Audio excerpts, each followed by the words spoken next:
नमस्कार। राज्य शिक्षा शोध एवं प्रशिक्षण परिषद में पुनः आपका स्वागत है। बच्चों, पिछली कक्षा में हमने कविता की परख नामक निबंध पढ़ा था, जिसके रचनाकार आचार्य रामचंद्र शुक्ल हैं। तो बच्चों, हमने पिछली कक्षा में जो पढ़ा, एक बार पुनः हम उसकी पुनरावृत्ति करते हैं। पुनरावृत्ति में हमें याद होना चाहिए कि हमने लेखक परिचय पढ़ा था। आचार्य रामचंद्र शुक्ल के साहित्यिक परिचय से भी हम अवगत हुए थे। उसके बाद निबंध के प्रथम अनुच्छेद को हमने पढ़ा और अपनी समझ विकसित की। आइए हम पुनः एक बार कुछ महत्वपूर्ण बिंदुओं के साथ प्रथम अनुच्छेद को देखें।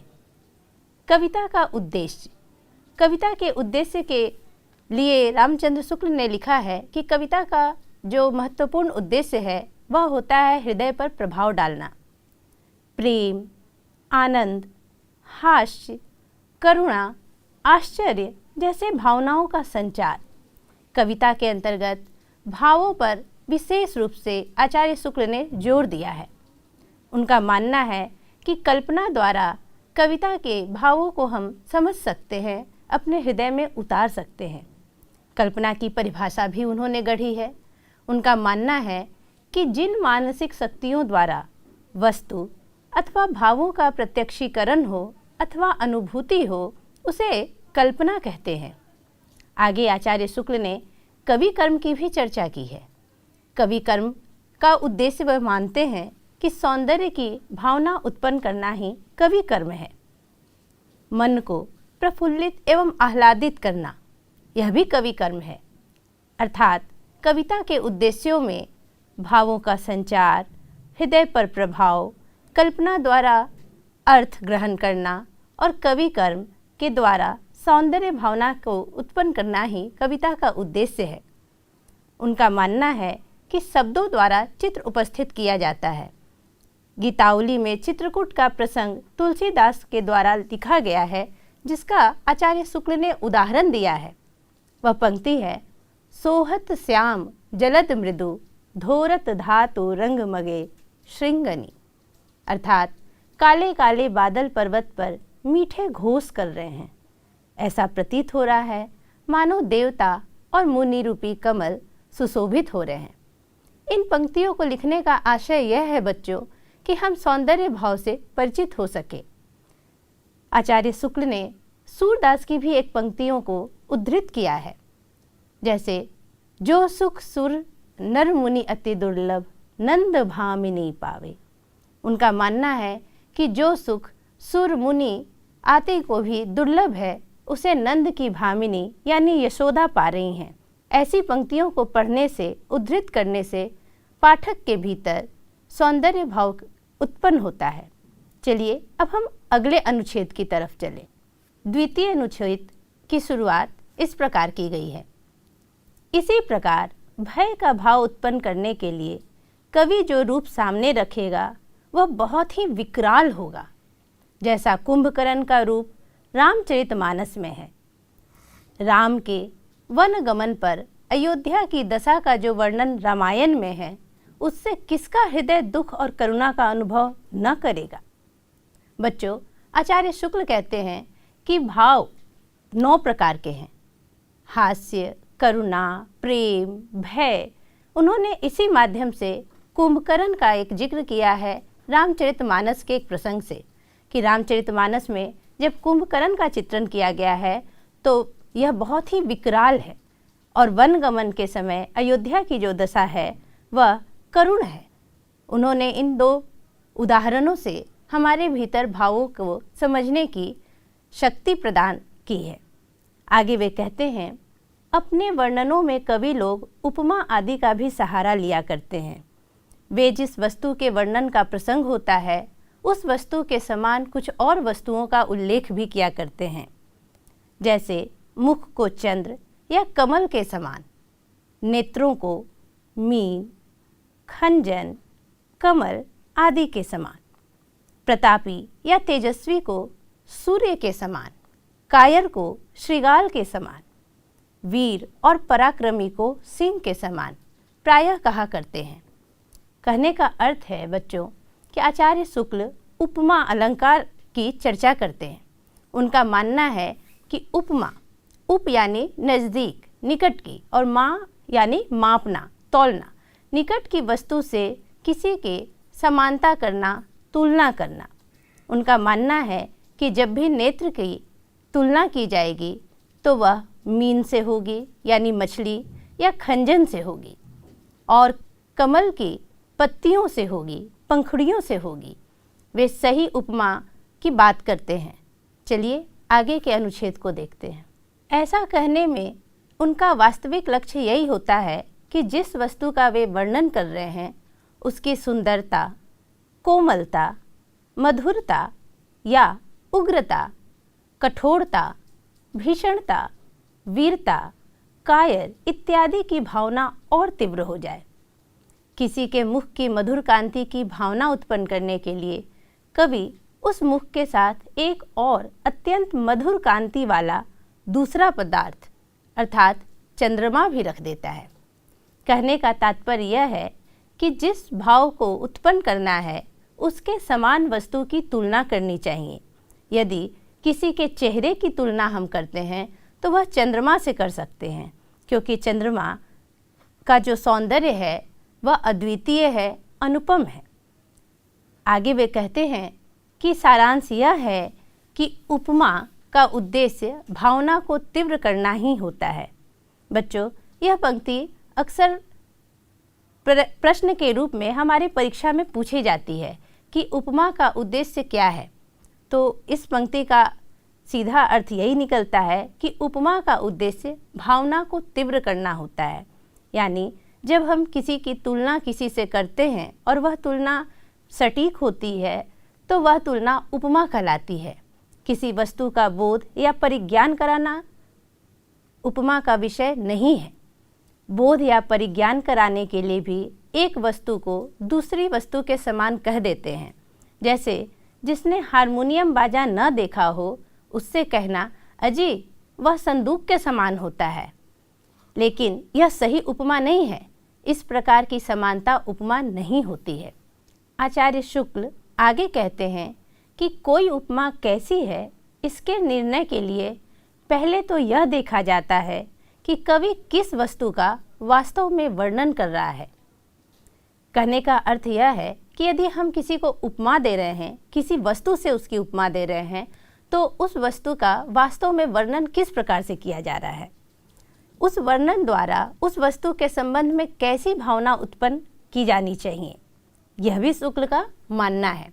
उसके पीछे इसका विचार है कि उपमा के लिए जो वस्तु लाई जाती है उससे वही भावना उत्पन्न होती है और बहुत अधिक परिणाम में तो उपमा अच्छी कही जाती है।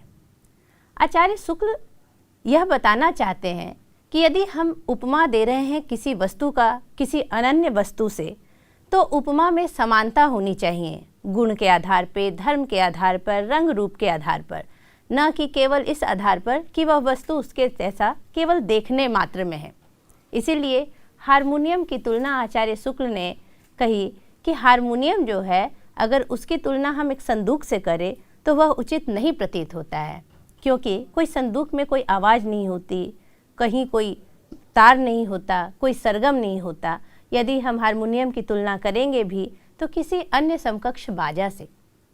आगे वह कहते हैं कि केवल आकार, छोटाई, बड़ाई आदि में ही समानता देखकर अच्छे कवि उपमा नहीं दिया करते हैं, वे प्रभाव की समानता देखते हैं। बच्चों, यहाँ महत्वपूर्ण है प्रभाव की समानता, यानी हम किसी की उपमा दे रहे हैं तो उसका प्रभाव क्या पड़ता है ये हमें अवश्य देख लेना चाहिए।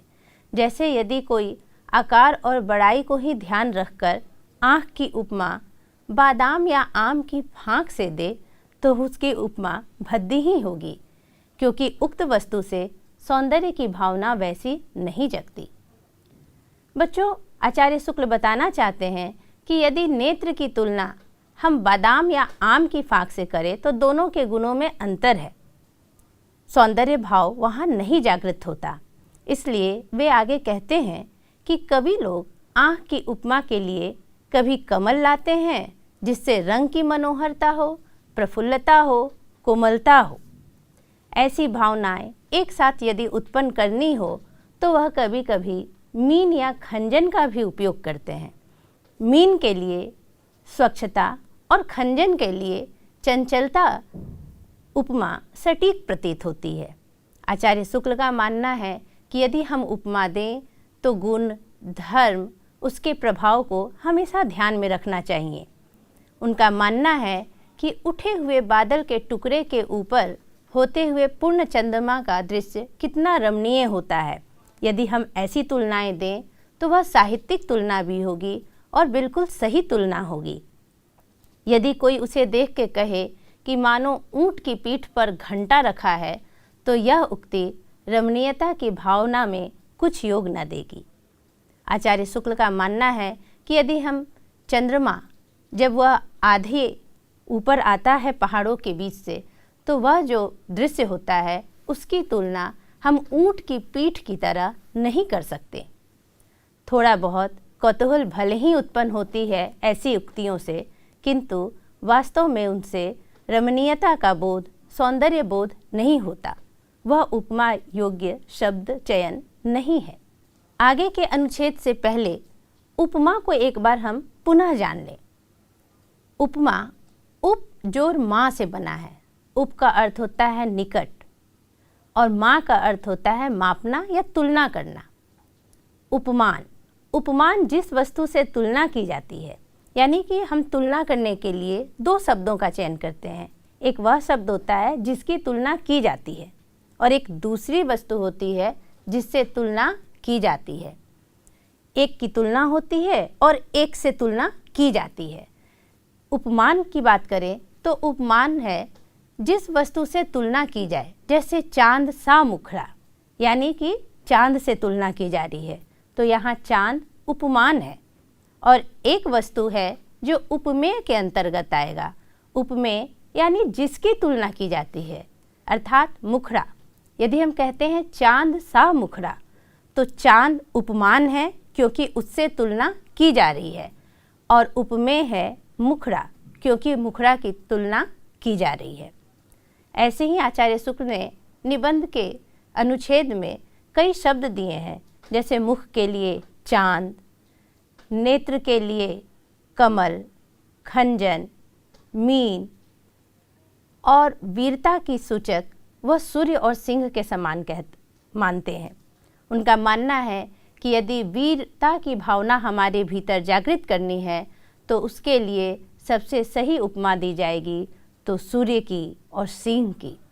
उपमा का उद्देश्य भावों को तीव्र करना पूरे अनुच्छेद में आचार्य शुक्ल ने बताने का प्रयास किया है।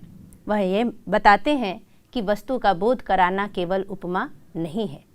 चलिए अब हम आगे के अनुच्छेद को पढ़ते हैं। अगले अंश में आचार्य शुक्ल कहते हैं कि कवि लोग प्रेम, शोक, करुणा, आश्चर्य, भय, उत्साह इत्यादि भावों को पात्रों के मुंह से प्रायः प्रकट कराया करते हैं। वाणी के द्वारा मनुष्य के हृदय को भावों की उनकी पूर्ण रूप से व्यंजना करते हैं। मनुष्य के मुख से प्रेम में कैसे वचन निकलते हैं, क्रोध में कैसे, शोक में कैसे, आश्चर्य में कैसे, उत्साह में कैसे, इसका अनुभव सच्चे कवियों को पूरा पूरा होता है। कहने का तात्पर्य यह है कि आचार्य शुक्ल का मानना है कि जितने भी भाव हैं, प्रेम, शोक, करुणा, आश्चर्य, भय, उत्साह, ये सभी भाव कविता के माध्यम से कवि मनुष्य के मुख से निकलवाते हैं। यानी कि कोई पंक्तियाँ वह किसी न किसी पात्र से किसी न किसी संदर्भ में रखते हैं और उससे हमें ज्ञान होता है कि इन पंक्तियों में कैसे कैसे भाव प्रस्तुत किए गए हैं। शोक के वेग में मनुष्य थोड़ी देर के लिए बुद्धि और विवेक भूल जाता है, उचित और अनुचित का भी ध्यान नहीं देता।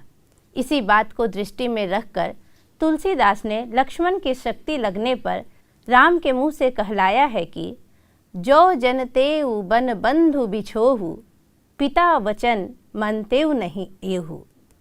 आचार्य शुक्ल ने इस पंक्ति के माध्यम से ये बताना चाहा है कि राम जैसे धीर, गंभीर ऐसे चरित्र भी एक बार अधीर हो उठते हैं। जब लक्ष्मण को शक्ति बाण लगती है तब उनका भी धैर्य चला जाता है। और उसी पंक्ति को उन्होंने बताया है कि जो जन तेउ बन बंधु बिछोहु, पिता वचन मन तेउ नहीं ओहु। लेकिन जो काव्य के सिद्धांतों को नहीं जानते वे कहेंगे कि इस वचन से राम के चरित्र में दूषण आ गया है। क्या ये सही है? नहीं। आचार्य शुक्ल बताना चाहते हैं कि राम जैसे चरित्र, राम जैसे पात्र के मुख से भी अलग अलग स्थितियों में अलग अलग भावों को व्यंजित किया गया है। यहाँ जो भाव था वह भाव अधीरता से दिखाया गया है, लेकिन ऐसा नहीं है कि राम के चरित्र में इससे कोई असर या प्रभाव पड़ेगा। पर जो सहृदय और मर्मज्ञ हैं वे इसे शोक की उक्ति मात्र समझेंगे। पात्र के मुख से भाव की व्यंजना कराने में कवि में बड़ी निपुणता होती है। पहले तो उसे मनुष्य की सामान्य प्रकृति का ध्यान रखना पड़ता है, फिर पात्र के विशेष ढंग के स्वभाव का। कहने का तात्पर्य यह है कि यदि कोई पंक्ति किसी चरित्र के माध्यम से उद्धृत की जा रही है तो उसकी प्रकृति का, उसके स्वभाव का भी ध्यान रखना होता है। इसी से एक ही भाव की व्यंजना अनंत प्रकार से हो सकती है। रामचरितमानस का एक उदाहरण उन्होंने और दिया है।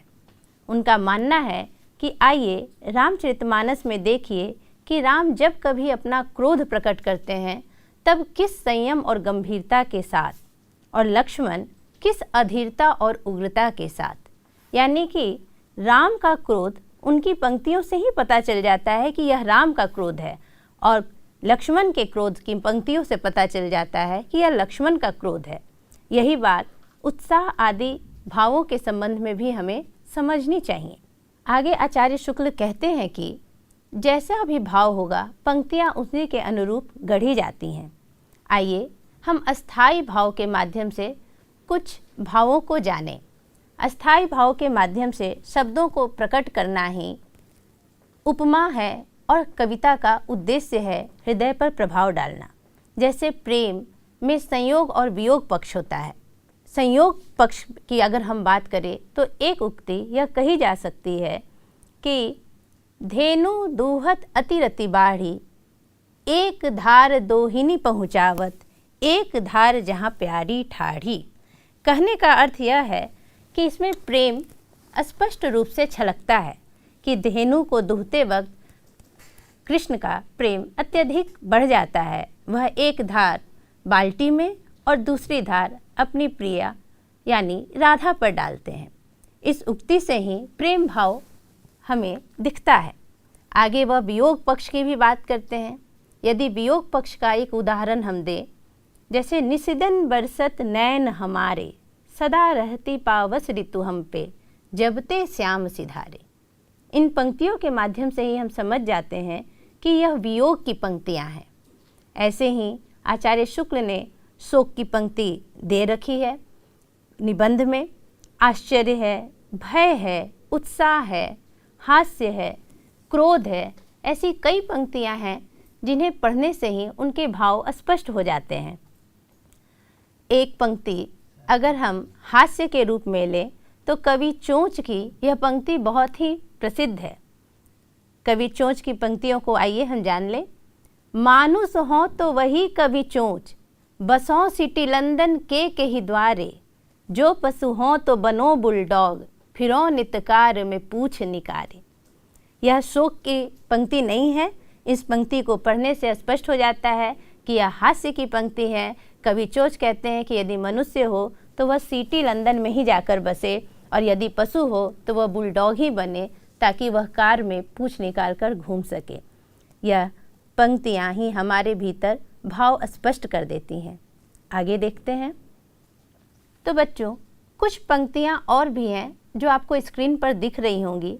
जैसे मैंने पहले भी कहा था कि वियोग की एक पंक्ति हम मान सकते हैं, निशिदिन बरसत नैन हमारे, यानी कि राधा कहती हैं कि जब से कृष्ण वियोग हुआ है तब से उनकी आंखों से निशिदिन बरसात हो रही है। इन पंक्तियों से ही पता चलता है कि यहाँ वियोग की पंक्ति है। संयोग की पंक्तियों की भी मैंने चर्चा की थी, आप देख सकते हैं। यहाँ भी मैंने लिखा है कि धेनु दूहत अतिरति बाढ़ी, यानी कि धेनु दूहते वक्त रति अर्थात प्रेम जो है वह कृष्ण का अपनी राधा के प्रति अत्यंत बढ़ जाता है, यानी यह संयोग पक्ष की पंक्ति है। आगे एक पंक्ति क्रोध से जुड़ी हुई है। चूँकि आचार्य शुक्ल ने रामचरितमानस में राम के क्रोध की चर्चा की है, तो मैंने एक उदाहरण भी रामचरितमानस से ही राम के क्रोध की दी है। विनय न मानत जलधि जर, गए दिवस तिन बीती, बोले सकोप राम तब, भय बिनु होत न प्रीति। बच्चों, यह प्रसंग है जब राम सिंधु के किनारे खड़े होकर के और समुद्र से रास्ता मांगते हैं लंका जाने के लिए। तो 3 दिन बीत जाते हैं और जब रास्ता नहीं मिलता, मार्ग नहीं मिलता, तब वह क्रोध से अपना बाण उठाते हैं। यह क्रोध की पंक्तियाँ उसी प्रसंग को दर्शाती हैं। पूरे अनुच्छेद में हमने उपमा की भी चर्चा की है। उपमा की चर्चा की है तो एक पंक्तियाँ हम इस उपमा से देख सकते हैं कि चंद्र बदनी यह तव मुख नाही, नभ में हंसता चांद। यहाँ इन पंक्तियों से पता चलता है कि चंद्र बदनी, चंद्र रूपी वदन जिसका है, उसकी समानता किससे की जा रही है? तो नभ में हंसते हुए चांद से। अनुच्छेद में एक अंश यह भी था कि वीरता का प्रतीक सूर्य को दिया गया है, सिंह को दिया गया है। उर्वशी की मैंने एक पंक्ति दी है जिससे हम बेहतर ढंग से समझ सकते हैं। उर्वशी में दिनकर कहते हैं, मर्त्य मानव की विजय का तुर्य हूँ मैं, उर्वशी अपने समय का सूर्य हूँ मैं। दिनकर सूर्य के लिए उपमा, सूर्य की उपमा दे रहे हैं। आगे देखिए, एक महत्वपूर्ण बिंदु है काव्य सिद्धांतों की समझ। आचार्य शुक्ल काव्य सिद्धांतों की भी बात करते हैं कि पाठक या मर्मज्ञ वही हो सकता है जो काव्य सिद्धांतों की समझ रखता है। काव्य सिद्धांतों की समझ से तात्पर्य है जिसमें रस, अलंकार, क्या उपमा, ये सब भावों की समझ हो, वह व्यक्ति ही काव्य सिद्धांतों का सही मायने में रस ग्रहण कर सकता है। तो बच्चों, अभी तक हमने जितने भी अनुच्छेद पढ़े और जितनी भी समझ अपने विकसित की, उसके बाद अगली कक्षा में हम पुनः एक नए अनुच्छेद के साथ प्रस्तुत होंगे। धन्यवाद।